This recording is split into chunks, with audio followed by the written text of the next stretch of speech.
आज का जो विषय है वो एक बहुत ही फंडामेंटल विषय है। आज हम बात करेंगे MLT, mass length and time. ये जो बेसिक क्वांटिटीज़ हैं, ये इनका जन्म कैसे हुआ और इनका जो स्टेटस है वो क्या है। स्टेटस के माने हैं कि वो एब्सोल्यूट है कि रिलेटिव है। तो हम अपनी बात स्टार्ट जो है वो आइंस्टीन के कॉस्मोलॉजिकल कांस्टेंट से करेंगे।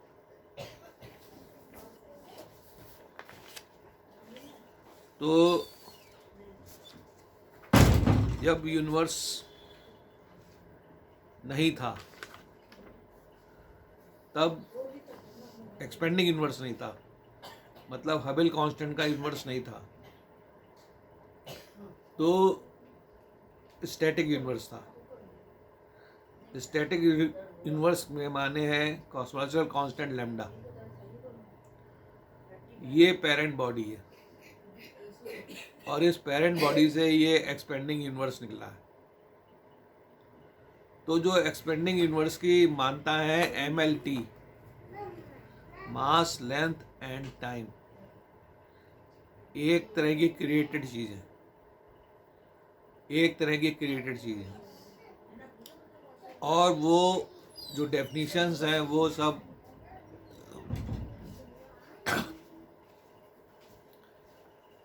इंटरेक्शन से डिज़ाइन होती है। वो डेफिनेशन इंटरेक्शन से डिज़ाइन होती है। इसलिए आइंस्टीन ने मास को रिलेटिव कर दिया, लेंथ को कॉन्ट्रैक्टेड कर दिया और टाइम को डायलेट कर दिया।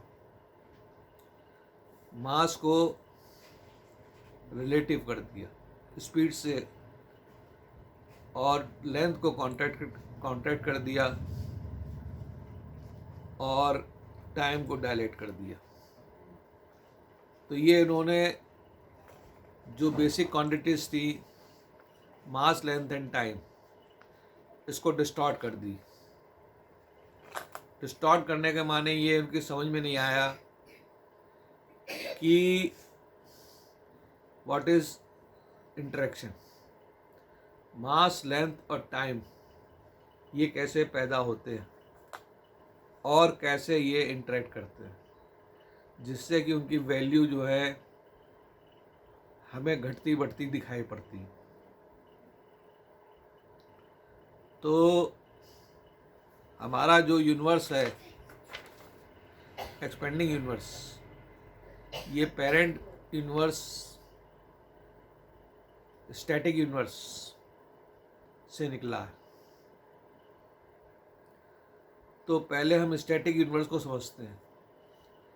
स्टैटिक यूनिवर्स के अंदर मास लेंथ एंड टाइम को कैसे डिफाइन किया गया है। फिर हम आएंगे एक्सपेंडिंग यूनिवर्स में, मास लेंथ एंड टाइम को आइंस्टीन ने क्या समझा। क्योंकि आइंस्टीन ने जब मास लेंथ एंड टाइम को डिफाइन किया है उस वक्त स्टैटिक यूनिवर्स के बारे में किसी को नहीं पता था।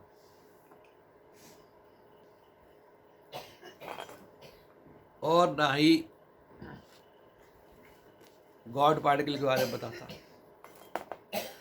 ना ही स्टैटिक यूनिवर्स के बारे में पता था, ना ही गॉड पार्टिकल के बारे में पता था। तो स्टैटिक यूनिवर्स में टैक्याउन से बना है, 2 गॉड पार्टिकल, और वहाँ पे जो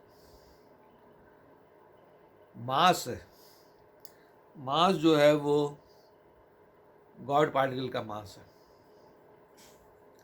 मास start with inertial mass. Inertial mass जो है वो mass of the God particle है, ये कभी नहीं बदलता।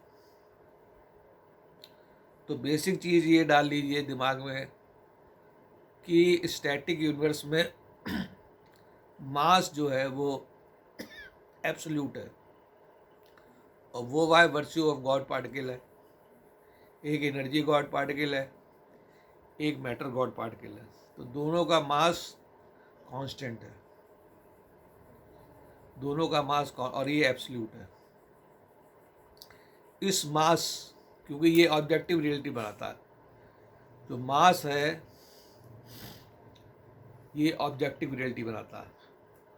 तो हमें यूनिवर्स में मास की ज़रूरत क्यों पड़ती है? मास की ज़रूरत इसलिए पड़ती है कि ऑब्जेक्टिव रियलिटी, और उस ऑब्जेक्टिव रियलिटी पे माइंड का थॉट फ्लो होता है, उस ऑब्जेक्टिव रियलिटी पे माइंड का थॉट फ्लो होता है, और डिफरेंट प्रॉपर्टीज अपीयर होती, और डिफरेंट प्रॉपर्टीज अपीयर होती। तो जो बेसिक बिल्डिंग ब्लॉक का मास है ये एब्सोल्यूट है। तो स्टैटिक यूनिवर्स जो है वो ज़्यादा रियल है, तो वही रियल इटर्निटी है। और एक्सपेंडिंग यूनिवर्स जो हबल कांस्टेंट का यूनिवर्स है, ये आज है कल नहीं रहेगा। तो जो आइंस्टीन की मास, लेंथ एंड टाइम की डेफिनेशंस हैं, वो एक्सपेंडिंग यूनिवर्स के ख़त्म होते ही ख़त्म हो जाएंगी। आइंस्टीन द्वारा बनाई गई मास, लेंथ और टाइम की डेफिनेशन एक्सपेंडिंग यूनिवर्स के ख़त्म होते ही ख़त्म हो जाएंगी। तो क्या बचेगा? स्टैटिक यूनिवर्स, जिसका कि कांस्टेंट लैम्डा है। तो स्टैटिक यूनिवर्स में मास इज कांस्टेंट, और ये जो मास है इसकी लेंथ भी कांस्टेंट है, तो लेंथ भी एब्सोल्यूट है। मास भी एब्सोल्यूट है, लेंथ भी एब्सोल्यूट है। अब रही तीसरी चीज़ टाइम की। तो इस समय स्टैटिक यूनिवर्स का जो टाइम है वो माइंड में साइकोलॉजिकल एरर ऑफ टाइम है, माइंड में साइकोलॉजिकल एरर ऑफ टाइम है। बाहर जो है वो थर्मोडायनेमिक और कॉस्मोलॉजिकल एरर ऑफ टाइम ख़त्म हो चुके हैं।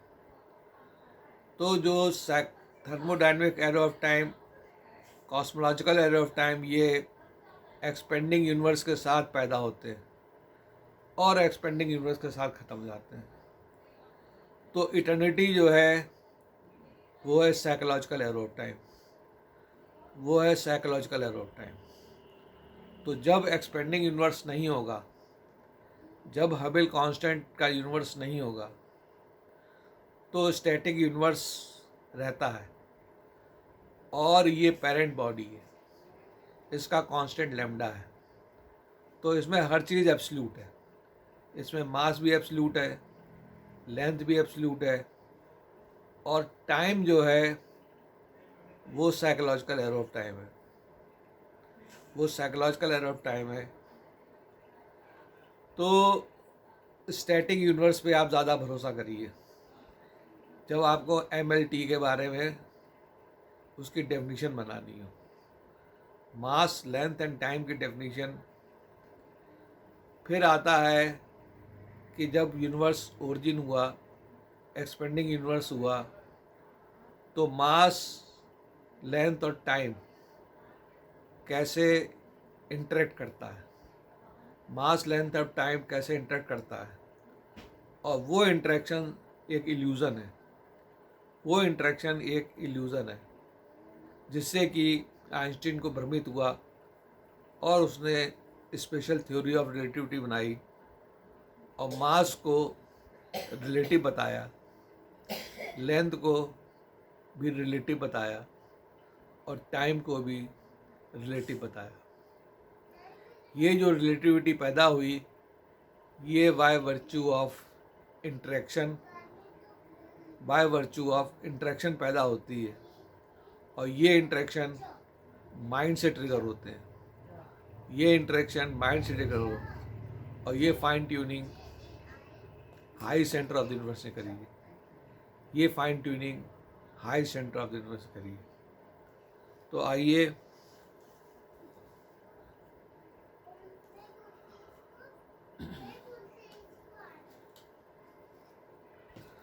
अब हम देखते हैं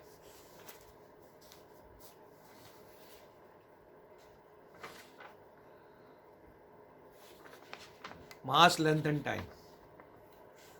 तो इलेक्ट्रॉन जो है, ए इलेक्ट्रॉन एट रेस्ट है, इसका एक साइज है, इसका एक मास है।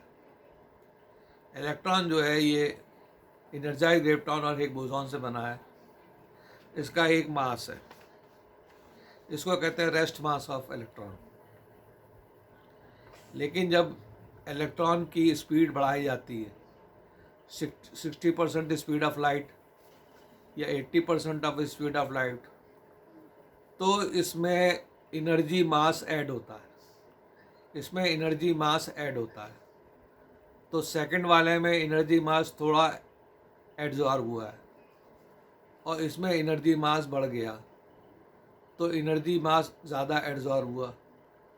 तो वेलोसिटी बढ़ाने के लिए जो हम एनर्जी, काइनेटिक एनर्जी मास को एड्जॉर्ब कराते हैं, तो उसमें वेलोसिटी पैदा होती है, तो इलेक्ट्रॉन मूव करता है। तो चूंकि अर्थ पे ग्रेविटेशनल फील्ड भी है, तो यहाँ पे जो ग्रेविटी का इंटरेक्शन इलेक्ट्रॉन पे हो रहा है वो कम हो रहा है, तो हमें उसका एक रेस्ट मास मिलता है, जिसको हम एटॉमिक मास यूनिट में नापते हैं। रेस्ट मास को हम एटॉमिक मास यूनिट में नापते हैं, ये उसका ग्रेविटेशनल मास है।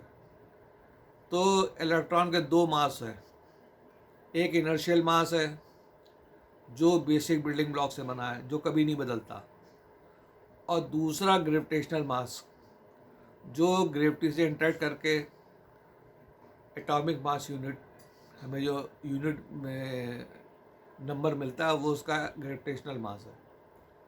तो जब हम उसको वेलोसिटी बढ़ाते हैं तो उसमें हम काइनेटिक एनर्जी, बोसोनिक मास जोड़ते हैं।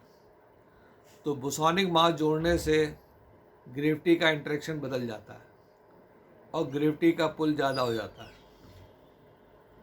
और 80% लाने पे बोसोनिक मास और बढ़ता है, तो ग्रेविटी का पुल और बढ़ जाता है। तो ऐसा लगता है कि इलेक्ट्रॉन का मास वेलोसिटी से बढ़ रहा है, तो इलेक्ट्रॉन का मास नहीं बढ़ता है, इलेक्ट्रॉन का जो इनर्शियल मास वही रहता है। उसमें बोसॉन के अंदर भी मास है, वो मास जुड़ता है और वो जो है ग्रेविटी का इंटरेक्शन बदलता है माइंड से, तो वो और भारी हो जाता है। तो आइंस्टीन साहब को ये लगा कि m=√1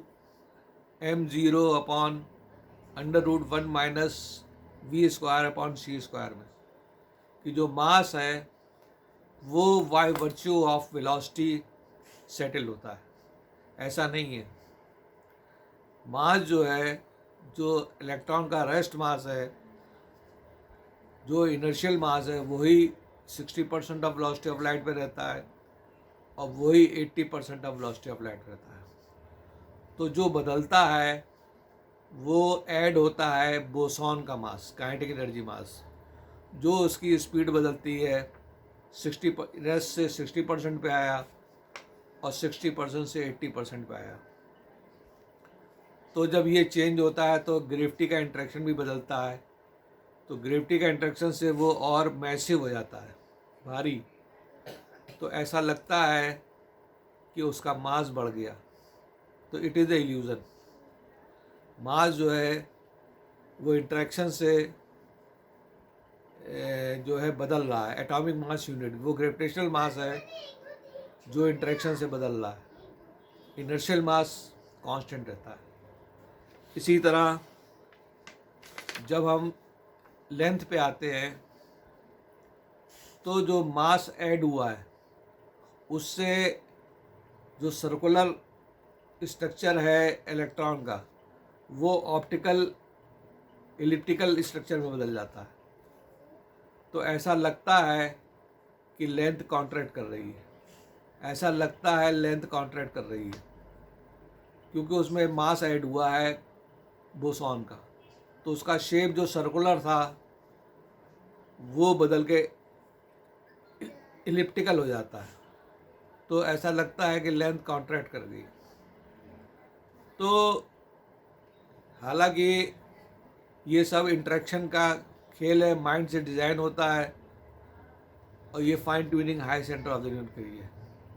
तो ना ही मास, तो इसको रिलेटिव मास कहते हैं।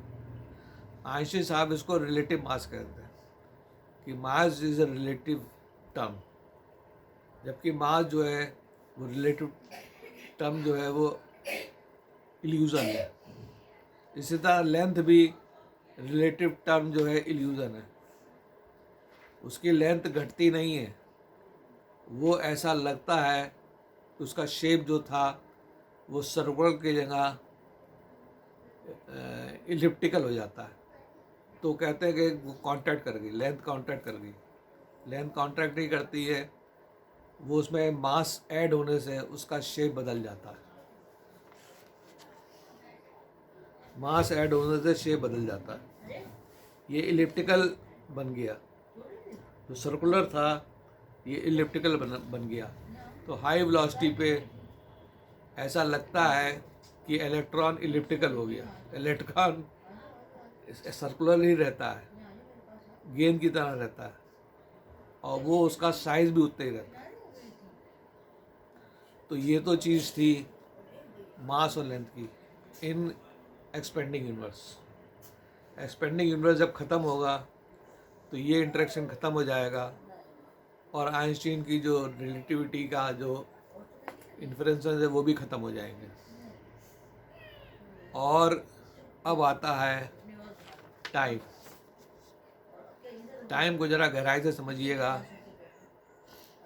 टाइम जो है वो फ्लो ऑफ थॉट है। टाइम जो है वो फ्लो ऑफ थॉट है।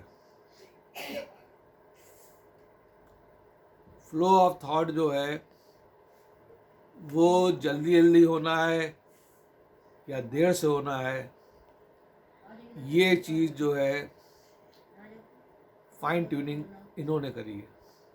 वो फ्लो ऑफ थॉट हमारी साइकोलॉजी को बांध देते हैं। वो फ्लो ऑफ थॉट हमारी साइकोलॉजी को बांध देते हैं, और हम टाइम का जो फ्लो है उसको एक एक्सेप्ट कर लेते हैं। फॉर एग्ज़ाम्पल सर्केडियल रिदम है। सर्केडियल रिदम है, ये धरती के स्पिन से डिज़ाइन होती है।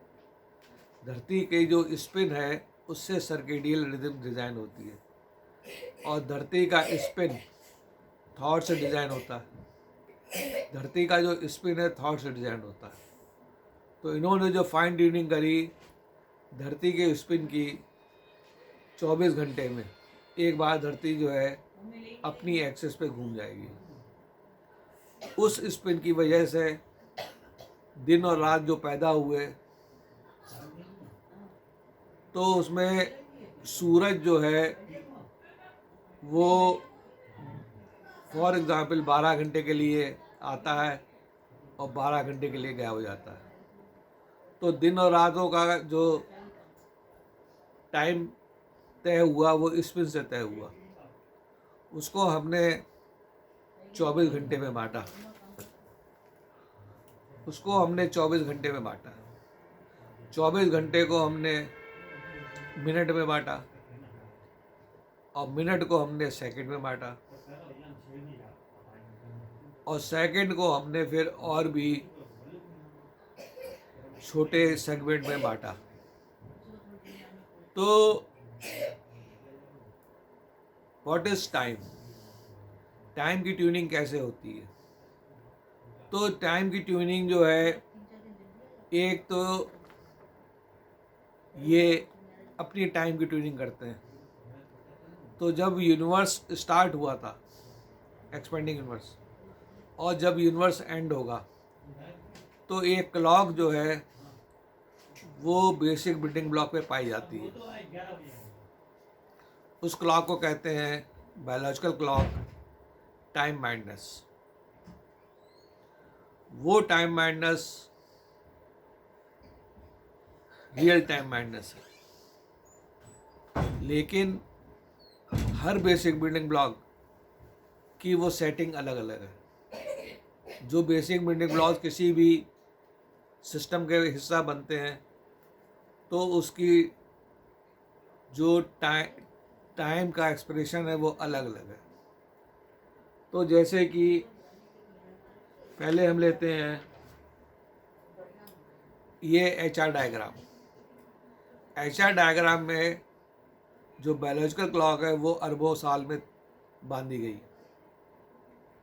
तो सूरज का जो लाइफ स्पैन है वो किस समय वो क्या थॉट एक्सप्रेस करेगा, ये biological clock time mindness design करती है। ये अनकंडीशन थॉट एक्सप्रेशन है। तो अगर सूरज की लाइफ 10 अरब साल की है तो 10 अरब साल के अंदर वो बेसिक बिल्डिंग ब्लॉक थॉट का फ्लो डिज़ाइन करेंगे। और उसी तरह सूरज की ब्लू, विजिबल और रेड एनर्जीज निकलेंगी। उसी तरह सूरज के रेडिएशंस निकलेंगे। तो ये अरबों साल का है। इसी तरह धरती पे जो अलग अलग सिस्टम है उनकी अलग अलग फ्लो ऑफ थॉट है। फॉर एग्जाम्पल,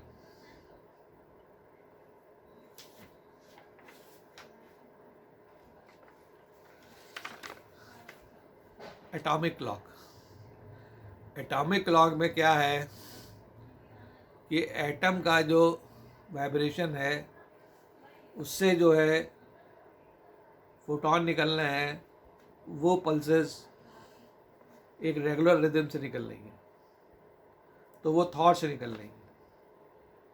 यही एटॉमिक क्लॉक जब वेलोसिटी हाई वेलोसिटी पे जाती है तो ये पल्सेस का निकलना कम हो जाता है।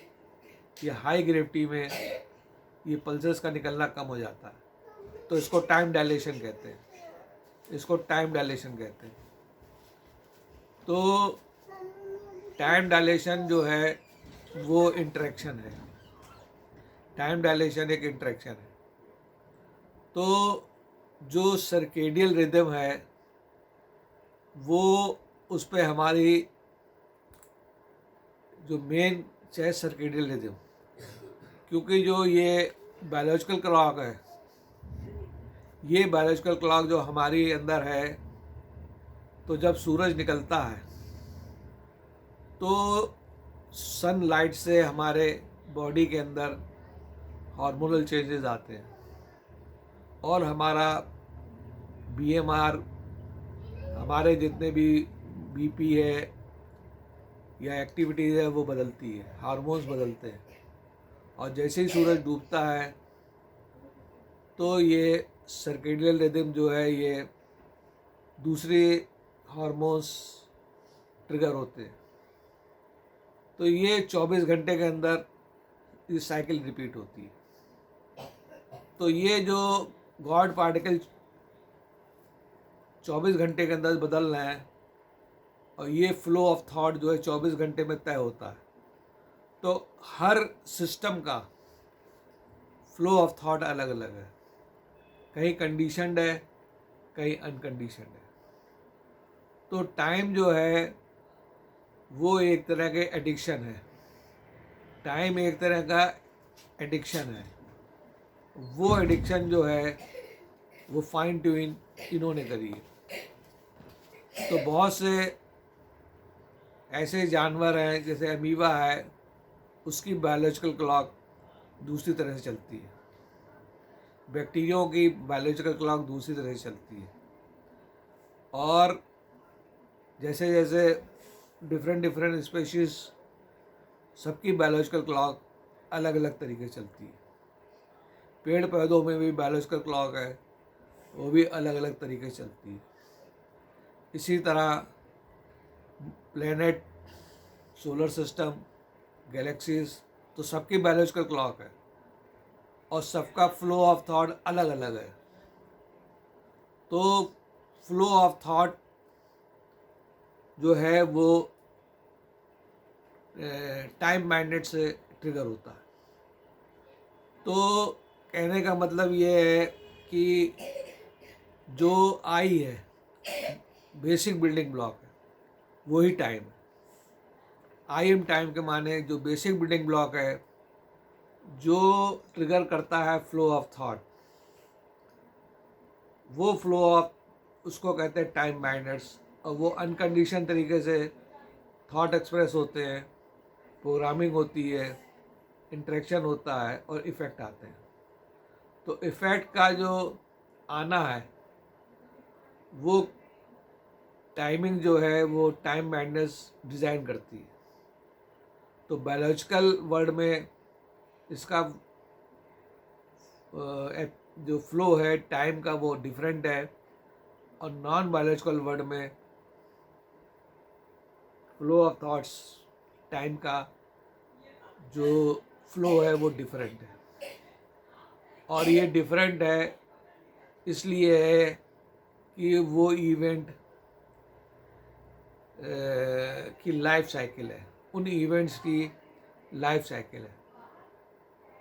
तो जिसकी जैसी लाइफ साइकिल है उसी तरह थॉट का एक्सप्रेशन है, और उसी तरह फ्लो ऑफ थॉट होता है। और फ्लो ऑफ थॉट थर्मोडायनेमिक और कॉस्मोलॉजिकल एरो ऑफ टाइम बनाते हैं। तो वो फास्ट रहेंगे या स्लो रहेंगे इसकी फाइन ट्यूनिंग इन्होंने करी है। तो उनका जो है असर भी आउटर वर्ल्ड से है। वो flow of thoughts outer world से घटते बढ़ते हैं। तो वेलोसिटी से आइंस्टीन ने देखा कि जो टाइम है वो डायलेट कर रहा है, टाइम जो है वो डायलेट कर रहा है। तो टाइम डायलेशन जो है एक तरह का लॉलेसनेस है, टाइम डायलेटेशन लॉलेसनेस है। तो लॉग जो है वो नॉर्मल फ्लो ऑफ थॉट है जिस पे कि हम एडिक्टेड हैं। और अगर आउटर वर्ल्ड की वजह से थॉट का फ्लो के अंदर घट बढ़ रहा है तो वो एक लॉलेसनेस है। तो टाइम डायलेटेशन चाहे वेलोसिटी से हो चाहे ग्रेविटी से हो, वो लॉलेसनेस है। इसी तरह एटॉमिक क्लॉक जो है वो थॉट से काम कर रही है। इसी तरह बायोलॉजिकल क्लॉक भी, बायोलॉजी में तो क्लॉक यही है। क्लॉक जो है वो बेसिक बिल्डिंग ब्लॉक की टाइम बाइंडनेस है जो इन्होंने सेट करी है। और ये हर सिस्टम की लाइफ स्पैन जो है वो अलग अलग तरीके से सेट करते हैं। हर सिस्टम की फ्लो ऑफ थॉट अलग अलग तरीके से सेट करते हैं। तो किसी का लाइफ स्पैन सेकंड में है, मिली सेकंड में है, किसी का लाइफ स्पैन मिनट में है, किसी का लाइफ स्पैन आवर में है, किसी का लाइफ स्पैन डे में है, 24 आवर में है। क्योंकि साइकिल रिपीट होती रहती है, कोई मंथली रिपीट होती है, कोई ईयरली रिपीट होती है, और कोई साल में 4 बार रिपीट होती हैं, और कोई सालों में रिपीट होती है, अरबों सालों में। तो अरबों सालों का भी हिसाब किताब ये टाइम माइंडनेस डिज़ाइन करती है, अरबों सालों का भी, मिली सेकंड से लेके अरबों सालों। तो टाइम क्या रहा? टाइम जो है वो बेसिक बिल्डिंग ब्लॉक की जो थॉट एक्सप्रेशन की जो स्पीड है, जो टाइम माइंडनेस डिज़ाइन करती है, दैट इज़ टाइम। जो बेसिक बिल्डिंग ब्लॉक की थॉट फ्लो की स्पीड टाइम माइंडनेस डिज़ाइन करती है, दैट इज़ टाइम। और ये एक्सपेंडिंग यूनिवर्स में जब तक है तब तक ये माइंड काम करती है। और जब एक्सपेंडिंग यूनिवर्स ख़त्म हो जाता है तो ये टाइम मैडनेस काम करना बंद कर देती है। तो जो थर्मोडायनेमिक और कॉस्मोलॉजिकल एरो ऑफ टाइम होते हैं ये सब ख़त्म हो जाते हैं। तो कहने का मतलब ये है कि ये जो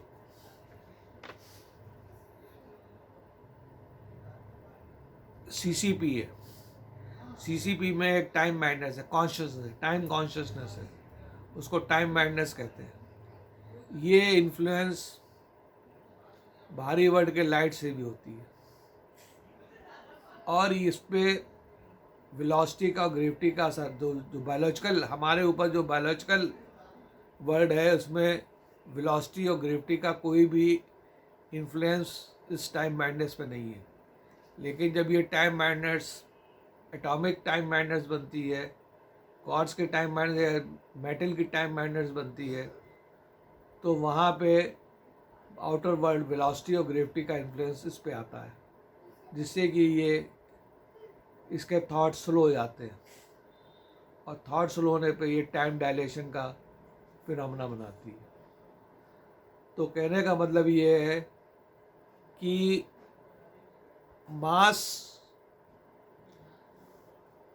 लेंथ और टाइम एक्सपेंडिंग यूनिवर्स में वह वर्चू ऑफ इंटरेक्शन है, इसलिए उनकी डेफिनीशन एक्सपेंडिंग यूनिवर्स में सही नहीं बनाई आइंस्टीन ने।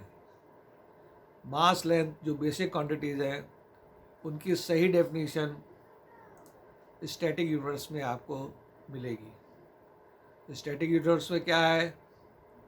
टैक्यॉन पार्टिकल है और बेसिक बिल्डिंग ब्लॉक है। और बेसिक बिल्डिंग ब्लॉक जो है